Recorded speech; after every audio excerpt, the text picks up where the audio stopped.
ధూమావతి అమ్మవారిని పరమ అని కూడా అంటారు. మరి ఇంత విని నువ్వు పరమ అనకపోతే ఎలా? అవునా? ఒక మాటలో చెప్పేశాడు, ఈ తల్లిని పరమ అని అంటారు. ఇది యోగులైన వారు యోగ నిద్ర యందు ఉండేటట్లు చేసే ఒక అదృశ్య శక్తి. చాలా మంది యోగులు హిమాలయాస్ లో ఏమ్మా, శ్రీకృష్ణ పరమాత్మ కూడా, విష్ణువు కూడా, చివరికి బ్రహ్మ కూడా, యోగులు, ఋషులు వీరందరూ కూడా యోగ నిద్రలో ఉన్నారండి అని అంటూ ఉంటావు కదా నువ్వు. యోగ నిద్ర అంటే ఏంటో చెప్తున్నారు ఇక్కడ. నిద్ర యందు ఉండేటట్లు చేసే ఒక అదృశ్య శక్తి అంటే యోగ నిద్రా స్వరూపిణి అని. యోగ నిద్రలో ఎవరున్నారు? విష్ణుమూర్తి కదా. ఆయన్ని కూడా ఆ యోగ నిద్రలో పెట్టే తల్లి. అందుకని మీరు చూడండి, దేవి బాహుతంలో విష్ణుమూర్తి యోగ నిద్రలో ఉంటాడు. ఆయన్ని వీళ్ళందరూ దేవతలు ఎవరిని ప్రార్థించారు? ఈ అమ్మవారు ధూమావతి అమ్మవారిని ప్రార్థించారు. విష్ణుమూర్తి యుద్ధము చేస్తున్నాడు, సగంలో ఆపేశాడు. ఆ రాక్షసుడు, వాడి పేరు తెలియదమ్మా, అది గుర్తుకు ఉండవు కదా మనకి, వయసు అయిపోయింది. అన్ని చదివిన వాళ్ళమే, ఏం చదవలేదు. అంటే అప్పుడు ఆ ధూమావతి ఆశ్చర్యవాణిగా చెప్పింది, ఆ యోగ నిద్ర నుంచి విష్ణుమూర్తిని ఆ ధనుస్సు మీద గడ్డము పెట్టి నిద్రపోతున్నాడు యోగ నిద్రలో. ఒక్కసారి నిద్ర నుంచి బయటికి తీయంగానే ఆయన తల తెగిపోతుంది అని ఒకటి ఉంది కదా. అప్పుడు ఐగ్రీవులు గుర్రము ముఖం పెడతారు కదా, ఆ కథ అన్నమాట, ఐగ్రీవులు వారి కథ అమ్మా. అది ఆ యోగ నిద్ర నుంచి కూడా. ఇక అలాంటప్పుడు ఇక నిన్ను నన్ను పెట్టడం పెద్ద విశేషం. ఇప్పుడు రాత్రి 10 అయిందంటే అందరం, మనకి జాగ్రత్త స్వప్న సుషుప్తులు చాలు మనకి, మన మొహాలకి. యోగ నిద్ర దాకా మనం ఎప్పుడు చేయాలి? మామూలు నిద్ర అండి, అలసిపోయాం, నీరసంగా ఉంది, పోయి పడుకో. ఆ నిద్ర కూడా ఆ అమ్మవారే ఇస్తుంది. రాత్రి నిద్ర పట్టట్లేదండి అంటే ఈ ధూమావతి అమ్మవారిని తలుచుకోవాలి. ఓం ధుమ్ ధుమ్ ధూమావతి ఏ స్వహ, ఓం ధుమ్ ధుమ్ ధుమ్ ధూమావతి ఏ స్వహ, ఓం ధుమ్ ధుమ్ ధుమ్ ధూమావతి ఏ స్వహ అని 9 సార్లు చెప్పుకున్నాం అనుకో, నీకు తెలియకుండా నిద్ర వచ్చేస్తుంది. ఇది క్వాలిటీ చూసుకోండి, ప్రాక్టికల్గా చూసుకోండి. చాలా, ఎందుకంటే మనం మహత్యాలు చేయకూడదు.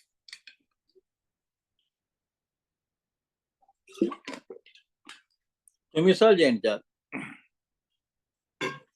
ఆ తల్లి నేను కరుణిస్తుంది. అలానే సర్వ ప్రపంచము ప్రళయ కాలమునందు ఒక రకమైన యోగ నిద్రలోకి వెళుతుంది. ప్రళయం వస్తున్నప్పుడు ఎలా ఉంటుందమ్మా ఈ సమస్త సృష్టి కూడా?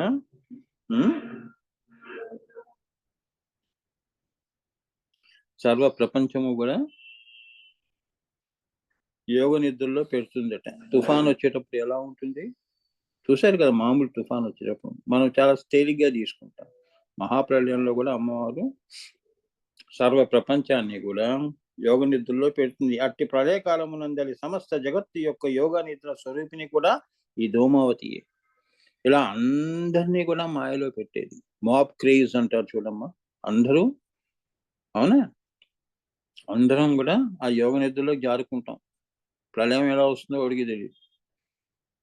ఇదే మహాభారతంలో కూడా ఉంది కదమ్మా, అర్జునుడు ప్రయోగించింది సమ్మోహనాస్త్రము. అవునా? విరాట్ పర్వంలో అమ్మా. అవునా? అందరినీ ఒక్క భీష్ముడు ఒక్కడే ఆయన మీద పనిచేయలేదు. మిగతా వాళ్ళందరూ కూడా నిద్రలోకి వెళ్ళిపోయారు. అదే సమ్మోహనాశ్రమం. అట్లా ఈ అమ్మవారు చేస్తుంది అని. ఇవన్నీ అప్పుడు అర్జునుడు ఎవరిని, ఇది ఎక్కడి నుంచి సంపాదించాడు? ధూమావతి అమ్మవారి కృపతో అతనికి అది సమ్మోహనాశ్రమం అనేది వచ్చింది. అది తెలుసుకోవాలి మీరు. దీని వెనక వాళ్ళకి ఎట్లా వచ్చాయి అస్త్రాలు. ఇప్పుడు మీరు న్యూక్లియర్ న్యూక్స్ అంటున్నారు కదమ్మా, కొత్తవన్నీ కనుక్కుంటున్నారు. Missiles, ballistic missiles, air to air, surface to surface, ఇది చాలా ఉన్నాయి కదమ్మా. ఈ ఆలోచన ఎవరికి తెప్పిస్తున్నారు? ధూమావతి అమ్మవారు తెప్పిస్తున్నారు సైంటిస్టులకి. ఆ కాంబినేషన్ లో వాళ్ళ న్యూక్ ని తయారు చేస్తారు ఏమా. ఆ పారామీటర్స్ రేంజ్ ను కూడా వాళ్ళే ఫిక్స్ చేస్తారు. 8,000, 15,000, 18,000 కాంటినెంటల్ బ్యాలిస్టిక్ మిసైల్స్. ఆయనన్న దానన్న ఇవన్నీ ఎవరు ఇస్తున్నారు ఆలోచనలు? ఆ ధూమావతి అమ్మవారే ఇస్తుంది. అర్థమైందమ్మా? సో ఎవడు కొత్తగా ఏం కనుక్కోవట్లేదు. ఆ అమ్మవారు కరుణ ఉంటే ఆ ఆలోచన నీకు పుట్టిస్తుంది. ఇవాళ నేను గుడికి వెళ్ళాలి అన్నప్పుడు ఆ తల్లి అదే శివాజ్ఞ. శివాజ్ఞ లేనిది చీమ కూడా కుట్టదు నిన్ను. నీ పాదాల మించే వెళ్తుంది కానీ నిన్ను కుట్టదు. నువ్వు ఏమి చేయకపోయినా కుట్టిందండి బాబు చీమ అంటావు. శివాజ్ఞ ఉంది వాడిని కుట్టని. అట్లా అన్నమాట. ధూమావతి అమ్మవారు అంటే ఏంటంటే అస్తం వచ్చి ఇస్తుందని కాదు, సైంటిస్ట్లకి ఆలోచన కల్పిస్తుంది. లేదా నువ్వు ఇన్ని డిస్కవరీస్ ఎలా చేయగలుగుతున్నావు చెప్పమ్మా? కొత్త కొత్త మరి వర్షన్స్ వస్తున్నాయి కదా, 5th జనరేషన్ 6th జనరేషన్ అని లేటెస్ట్ వర్షన్స్. ఇవన్నీ ఎలా వస్తున్నాయి? అది తెలుసుకోవాల్సింది. అదృశ్య శక్తి ఎవరు? అది ఉమావతియే అంటున్నారు అమ్మా. త్రికాలములని చెప్పబడే కాలమహిమిని 3 కాలాలని చెప్తున్నాం కదమ్మా. భూత భవిష్యత్ వర్తమాన కాలాలని నువ్వు చెప్తున్నావే, ఆ కాలమహిమ్ని కూడా ఈ ధూమావతియే. అప్పుడు ఆమె మహామాయా స్వరూపంలో ఉంటుంది. ఇప్పుడు మనందరం కూడా త్రికాలంలో ఉన్నాం. భూత భవిష్యత్ వర్తమానం తప్ప ఇంకేమీ మాట్లాడం మనం. సో ఈ మాయలో ఉంచేది కూడా ఈ ధూమావతియే, కాలమహిమ్ని అంటారు. అలానే కాలాతీతముగా ఉండి కాలమే లెక్కలేని అపరలో కూడా ఆమె అకాల మహిమ్నిగా ఉంటుంది. ఆజ్ఞాచక్రం పైన అంతా కూడా అకాలము, కాలాతీతము, దేశాతీతము, చైతన్యాతీతము, ఇవన్నీ కూడా కాలమహిమ్ని, అకాల మహిమ్ని అని ఈ ఈ ఉన్నది ఎవరు? ఆమెయే ఈ ధూమావతి అమ్మవారు అని చెప్తారు. దీన్ని బట్టి మీకు ఏమర్థమైంది? ధూమావతి అమ్మవారు అంటే ఒక విద్యగా కాదు, ఇది శ్రీ విద్య అన్నారు దీన్ని. శ్రీ ధూమావతి అంటే శ్రీ విద్య అని అర్థమైంది ఇప్పుడు. ఎందుకంటే ఆమె పరాశూన్యం నుంచి ఇంతవరకు మనం అన్ని విషయాలు మనం చర్చించుకున్నాం, తెలుసుకున్నాం. ఇదంతా అమ్మవారి దయతో తెలుసుకున్నాం. అవునా? మనకి మనం తెలుసుకోలేము కదమ్మా. కాలమే చెప్తుందండి అని అంటావు, అంతేగాని ఇలానే జరుగుతుందని నువ్వు అనలేవు. నువ్వు పోన్లేనండి, మనకి ఇవాళ మన టైం బాగలేకపోతే రేపు అనేది ఒకటి ఉంది కదా, ఆ భగవంతుడే కాల రూపంలో కాలమహిమ్నిగా మనకి మంచి చేస్తుంది. ఇవాళ కష్టపడ్డాను, పోన్లేండి ఫలితం ఆ తల్లే ఇస్తుంది భవిష్యత్తులో. ఈ అదే భూత భవిష్యత్ వర్తమానాలన్నీ కూడా, అలానే నీ ఆత్మని ఏ లోకంలో ఉంచాలో అనేది కూడా, అక్కడ భవిష్యత్తు కూడా నిర్ణయించేది ఈ ధూమావతి అమ్మవారి. నిన్ను ఓం భువ ఓం శువ దాటిన తర్వాత జనలోక, మహాలోక, తపోలోక, సత్యలోక లేదా బిందువు, సవికల్ప, నిర్వికల్ప సమాధులు, వీడి ఎంతవరకు ఏమిటి అనేది కూడా నిర్ణయించేది, నిన్ను ఆ లోకాల్లో పెట్టేది కూడా ఈ అమ్మవారి అని చెప్తున్నారు. That is the beauty Dhumavati అమ్మవారి. అందుకే ఇష్టంగా చెప్తున్నాను, ఎందుకంటే ఇప్పుడు నేను చేస్తున్నది, దీక్షలో ఉన్నది కూడా ఈ ధూమావతి అమ్మవారు. అందుకే నెమ్మదిగా చెప్తున్నాను.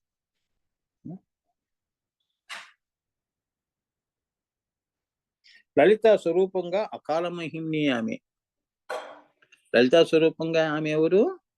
అకాల మహిమ్ని, లలితా బరాబట్టారిక.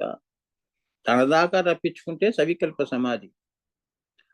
ఆమెతో పాటు నువ్వు కూడా ఉల్లలితలోకి అంటే సృష్టి ఇంకా ప్రళయకాలంలో నిన్ను కూడా ఆమె ఉల్లలితలోకి తీసుకెళ్ళిపోతుంది.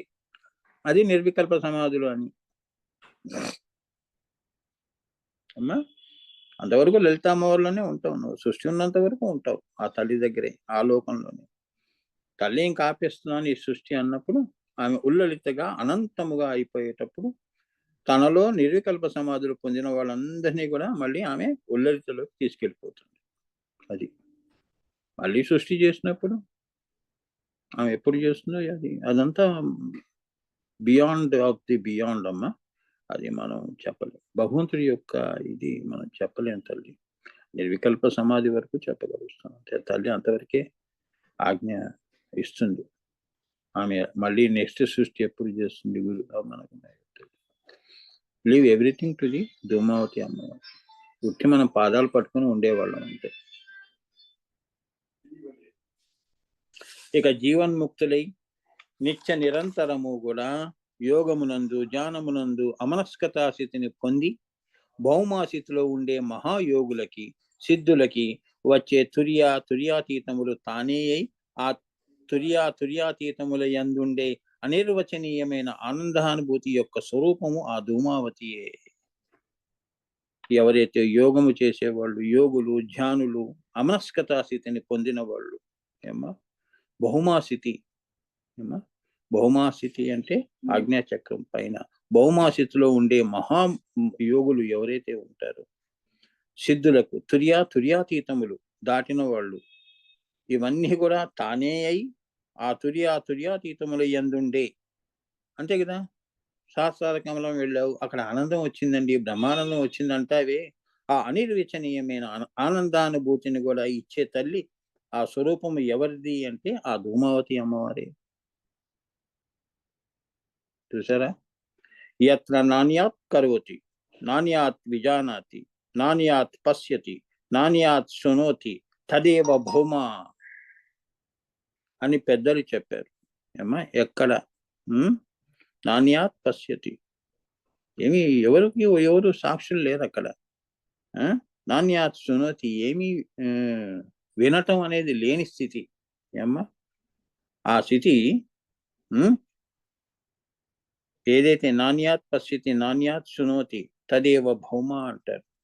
అమ్మా అని పెద్దలు చెప్పారు. ఈ 4 మనోలక్షణాలని తీసివేస్తే, అంటే మనోప్రాణ దృష్టులు ఏమ్మా ఇవన్నిటికీ అతీతముగా ఉన్నది. నాణ్యాత్ పశ్యతి నాణ్యాత్ శృణోతి తదేవ భౌమ.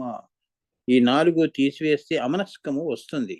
అంతే కదా, మదము మాశ్చర్యాలు ఇటువంటివి మనోప్రాణ దృష్టిలు సరి చేసుకోవటం ధ్యానంలో, ఇవన్నీ కూడా నీకు ఆ భౌమాస్థితిని తీసుకొచ్చేది. అమనస్కం తీసుకొచ్చే తల్లి కూడా ఈ ధూమావతియే. అదే ఉత్తర తారకము పూర్వ తారకము అని అంటారు. ఏమ్మా మాయలో ఉండేది పూర్వం, ఆజ్ఞాచక్రం పైన వచ్చేది ఉత్తర తారకం.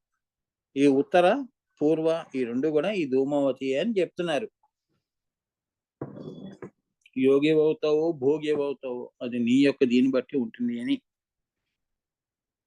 ఈ రెండు కూడా ధూమావతి యొక్క స్వరూపము. పూర్వతారకం అంటే మనస్సుతో చేసే యోగము. అంటే ఏంటంటే ఇప్పుడు యోగా పరంగా తీసుకుంటే నేను యోగము చేయాలి, ప్రాణాయామం చేయాలి, ధ్యానము చేయాలి, గుడికి వెళ్ళాలి, ఇట్లా ఇవన్నీ కూడా పూర్వతారకం. అంటే ఈ మనస్సుతో చేసేవన్నీ కూడా యోగము ధ్యానము ఇవన్నీ చేసేవి. ఉత్తర తారకం అంటే తుర్యము నుండి తుర్యాతీతం వెళ్ళి ఏమి చేస్తున్నామో తెలియకుండానే అన్నీ చేసే స్థితి, అది ఉత్తర తారకం. పూర్వతారకంలో అంటే ఏమిటి, నువ్వు అంతకుముందేమో సాధన చేస్తున్నావు, ఇంకా ఆజ్ఞాచక్రం దాటిన తర్వాత ఇంకా సాధన ఎందుకమ్మా, నువ్వే ఆ ప్రాణం అయ్యావు, మహాప్రాణం అయ్యావు కదా. అక్కడ తుర్యాతీతంకి వెళ్ళి ఏమి చేస్తున్నావు అనేది కూడా తెలియకుండానే అన్నీ చేసే స్థితి. సాయిబాబా లాంటి వాళ్ళు పూర్వతారకంలోనే ఉంటారు, నీ ముందే ఉంటారు, కానీ వాళ్ళు ఉత్తర తారకం అక్కడ ఉండి నీకు అన్నీ చేస్తుంటారు, కానీ వాళ్ళకే తెలియకుండా అన్నీ చేస్తుంటారు. నువ్వు కూడా అంటుంటావు కదా, అబ్బా వారి సాయిబాబా దర్శనం తర్వాత నాకు మంచి జరిగిందండి, అది ఆయనకి తెలియదు నీకు తెలియదు. నీకు తెలిసినా నువ్వు ఆయన వల్ల వచ్చింది అంటావు, అది ఆయనకు కూడా తెలియదు. అవునా అమ్మా, సరే అలానే కానీ అంటాడు. అది ఇదంతా కూడా ఈ అమ్మవారి. అందుచేతనే అట్టి తుర్యాతీతమును రోజు కూడా రోజు పొందే ఎవరైతే ఉంటారో ఆ తుర్యాతీతము అనేది రోజు ఎవరైతే పొందుతూ ఉంటారో అట్టి మహాయోగేంద్రులు వీరేంద్రులు ఎంతమంది లోకములో అజ్ఞాతులుగా ఉన్నారు. అవునా, అటువంటి యోగేంద్రులు వీరేంద్రులు లోకంలో ఎందరో ఉన్నారమ్మా. మనకి తెలిసిన వాళ్ళే గొప్ప వాళ్ళు అంటే ఎలా, తాడు తన్నేవాడు అంటే తల తన్నేవాడు ఒకడు ఉంటాడు, అది ఇప్పుడు తెలుసుకోవాల్సిన విషయం. ఏమా మైకు పెట్టుకుని చెప్పడం కాదు ప్రవచనాలు, మౌనంలో కూడా చాలా మహానుభావులు ఉన్నారు అని యోగేంద్రులు ఉన్నారు. ప్రవచనాలు చెప్పేవాడు కాదు వాళ్ళు. అమ్మవారి అనుగ్రహాన్ని సంపూర్ణంగా పొందిన వాళ్ళు, అమ్మవారిలో ఏకత్వం పొందిన వాళ్ళు. బంగారు నయనవరాలు ఏమా అలా అలా. అందుకే ఏంటి వినయంగా ఉండండి అంటారు. ఎవరు ఏ పుట్టలో ఏ పాముందో అహం తెచ్చుకోకూడదు. సో అంతేకాక తుర్యాతీతము తర్వాత వచ్చే కేవల స్థితికి కూడా, కేవల అంటే రాజరాజేశ్వరి స్థితి అని, ఆ స్థితిని కూడా ఇచ్చే తల్లి ఎవరు అంటే ఈ ధూమావతి అమ్మవారు అని. దాని పేరు ఏమన్నారు? ధర్మమేఘ. ఏమన్నారమ్మా? ఈ తల్లి ధర్మమేఘ అని. మేఘము ధూమాకృతిలో ఉంటుంది కదమ్మా. మేఘాలన్నీ ఏ ఆకారంలో ఉంటాయి? అందుకే ఈమె ధూమ. భూతాకాశము, అహంకారాకాశము, తన్మాత్రాకాశము, మహదాకాశము, అవ్యక్తాకాశము, పరాశూన్యము, ఇవన్నీ కూడా. అందుకే నీలమేఘశ్యాముడు శ్రీకృష్ణుడు ఏమన్నాం? ఆయన ధూమావతి అంటే అన్ని ధూమావతి రూపంలో ఉన్నాడు కాబట్టి ఆయన నీలమేఘశ్యాముడు అయ్యాడు. అంతేగాని ఆయన రక్తము శరీరము బ్లూ కలర్ లో ఉంటుందని కాదు అక్కడ. అంత తత్వపరంగా అర్థం, పరతత్వ పరంగా అర్థం చేసుకోవాలి శ్రీ విద్యని. దాని పేరు ధర్మమేఘ అని అంటారు. ఆజ్ఞాచక్రంలో ఏమిటి? భౌమాస్థితి. ఆజ్ఞాచక్రంలో భౌమ ఏమ్మా తుర్యము. భౌమాస్థితి వచ్చి తుర్యము వచ్చినప్పుడు ఉన్న ధూమావతిని ఏమంటారు? పార్వతి అంటారు. ఆజ్ఞాచక్రంలో నీ యొక్క ఆత్మ అక్కడికి వచ్చింది అనుకో అమ్మా, దాన్ని ఏమన్నారు? పార్వతి. ఈ ధూమావతిని ఏమంటారు? పార్వతి అంటే. పార్వతి అంటే పర్వములు. ఎలా ఉంటాయి కొండలు? ఇప్పుడు 7 కొండలు వెంకటేశ్వర స్వామి చూశారు కదమ్మా. కొండలు పర్వములు, ఒక కొండ ఒక కొండ ఒక కొండ ఒక కొండ అని పర్వములతో ఉంటుంది కదా. అలానే మూలాధార, స్వాధిష్టాన, ఇవన్నీ 7 కొండలు. పర్వములు దాటి నువ్వు ఆజ్ఞాచక్రంకి వస్తే నిన్నేమన్నారు? పార్వతీవమ్మ, నువ్వు భౌమాస్థితికి వచ్చావు, అమ్మవారి అమ్మ అంటారన్నమాట. ముత్తైదు అండి, పెద్ద ముత్తైదు అంటే ఇదన్నమాట పార్వతి అంటే. అర్థమవుతుందా? పార్వతి అంటే ఏంటో. నువ్వు చదువుకునే పుస్తకంలో ఈ పార్వతి కాదు, ఈ మాలేశ్వరు. యోగా భాషలో చెప్పాలంటే అది. ఆజ్ఞాచక్రం భౌమా స్థితికి చేరుకున్నవాడు పార్వతి. అటువంటి స్థితి అది. సహస్రారంలో 7 కళలు శక్తివి. సహస్రార కమలం దగ్గరికి వెళ్ళామనుకో, 7 శక్తులు ఏవి? 7 కళలు 7 అమ్మవారివి, 7 కళలు శివునివి. ఎన్నైనాయి? 7 కళలు శివునివి. అనుసంధాన కళగా 15వ కళలని ఏకము చేసినప్పుడు ఆమె శ్రీ రాజరాజేశ్వరి. ఈ 7 అనుసంధానము చేయటం అంటే కలిపేది వస్తువు ఏది అంటే అది రాజరాజేశ్వరి స్థితి అని. చూసారా? అనుసంధాన కళ అంటారు. కలిపే అది. పిండి ఉందమ్మా, రొట్టెలు చేస్తున్నావు, అనుసంధానం ఏం చేస్తావు? నీళ్లు పోస్తావు. నీళ్లు పోస్తే అది పిండి అవుతుంది. ఉట్టిగా పిండి పిసికితే ఏమొస్తుంది? అనుసంధాన కళ అంటారు. ఇప్పుడు నీ అణువులు కూడా అనుసంధాన కళ. ఈ ధూమావతి అమ్మవారు ఉంది, అందుకే నీకు ఒక నామరూప ఆకృతి ఉంది. లేదు అంటే అన్ని విచ్ఛిన్నమైపోతాయి, నీకు రూపమే లేకుండా పోతుంది. అమీబాల, యూనిసెల్యులర్ అమీబా ఉంది కదా, అలా ఏకకణ జీవి. అది కూడా ధూమావతియే అంటున్నారు. ఆ పైకి వెళ్ళి ఇంకా పైనకి వెళ్తే లలితా స్వరూపంతో తాను శివశక్తులన్న విషయాన్ని కూడా విస్మరించి 9 లిప్తాలు.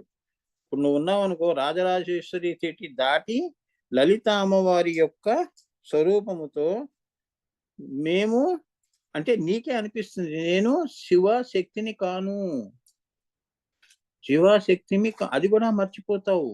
మర్చిపోయినప్పుడు ఆ యొక్క రాజరాజేశ్వరి దగ్గర, లలిత అమ్మవారి దగ్గర తాను శివశక్తులు అన్న విషయాన్ని కూడా విస్మరించి 9 లిప్తాల కాలము అంటే ఏంటంటే 9 కనురెప్ప పాటు. ఏ ఆనందాన్ని ధూమావతి 9 లిప్తాలు ఏ ఆనందాన్ని ధూమావతి అనే అనాధ్యానంత అవ్యక్త పరాశక్తి పొందుతుందో దానిని లలిత అన్నారు. ఇప్పుడు నువ్వు యోగి ఉన్నావు, యోగిని. నువ్వు అక్కడ దాకా వెళ్ళావు అనుకో, 9 లిప్తాల కాలం పాటు నీకు వచ్చే ఆనందం ఏదైతే ఉంటుందో అసలు నువ్వు భరించలేవు అమ్మా. ఆ ఆనందము భరించలేవు. అమ్మవారు అంటే అది ఎవరు అంటే ధూమావతియే అంటున్నారు. అది కూడా అనుగ్రహిస్తుంది అమ్మవారు. దాన్ని ఏమన్నారు? లలిత అన్నారు. మళ్ళీ దానిని కూడా అమ్మవారు మనం వదిలేసేసి, అంటే నీలో ఉన్న చైతన్యం కింద శివశక్తులు కదమ్మా, దానిని కూడా వదిలిపెట్టి తన అమృతత్వ స్థితిలోని ప్రవేశించి అనాధ్యానంతమనే ఒక పరా ప్రళయ స్వరూపము ఏదైతే వస్తుందో అట్టి అఖండ లయా స్వరూపిని కూడా ధూమావతియే అంటున్నారు. దాన్నే ఇప్పుడు నేను చెప్పింది. సవికల్ప సమాధి, నిర్వికల్ప సమాధి వరకు కూడా ఈ అమ్మవారి నిండి ఉన్నది అన్నది పిండితార్థము. ఇవన్నీ ఇచ్చేది కూడా ఈ తల్లియే, ధూమావతి అమ్మవారే. దానిని ఏమన్నారు? ఉల్లలిత అన్నారు. అమ్మా